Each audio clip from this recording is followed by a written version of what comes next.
So mga tol, kung matatandaan na ibalita po natin noong mga nakaraan, yung pagkakasabi ni Timothy Bradley na magkukwit umano ito sa pagkokomentary kapag na-upset ni Ryan Garcia si Devin Haney. Hindi umano kasi mangyayari na matatalo ni Garcia si Devin Haney. At alam na nga po ng lahat ang nangyayari.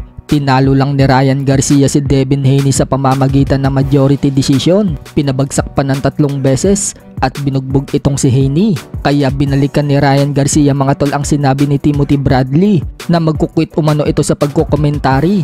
Banat ni Garcia mga tol, magpakalalaki daw si Timothy Bradley. Sinabi kasi umano nito na magkukwit na daw siya sa pagkokomentary. So sumagot na nga po si Timothy Bradley mga tol at tila naghahanap ng palusot. Nilihis nga po niya yung pagkakasabi niya magkukwit na siya sa pagkokomentary.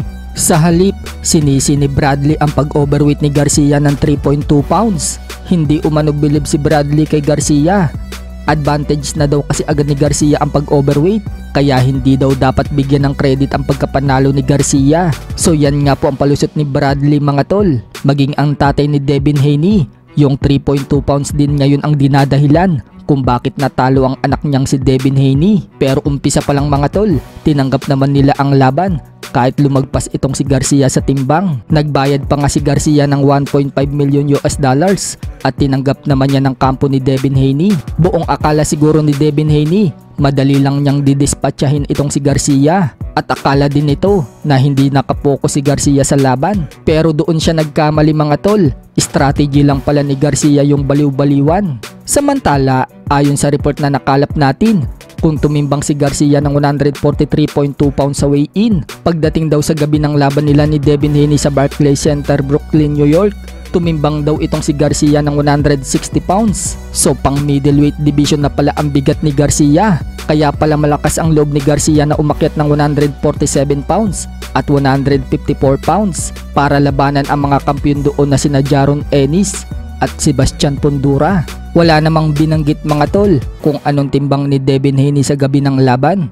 Pero malamang niyan, magkasimbigat lang sila ni Garcia. Kung matatandaan kasi mga tol, noong labanan ni Devin Haney si Regis Prograis, tumimbang si Devin Haney ng 165 pounds. Habang si Regis Prograis tumimbang ng 156 pounds sa gabi ng laban. Kaya bugbog sarado po ang inabot ni Prograis kay Haney. Sabi nga ni Gervonta Tank Davis mga tol, ganyan daw ang mangyayari kay Haney kapag lumaban daw siya kay Garcia na kaparehas ang timbang niya. Bully kasi itong si Devin Haney mga tol sa mga nakaraang laban niya. Kaya niya magpabigat ng mas mabigat sa mga kalaban. Pero pagdating po kay Garcia, mukhang hindi sila nagkakalayo ng timbang. So mautak nga po itong si Tank Davis mga tol.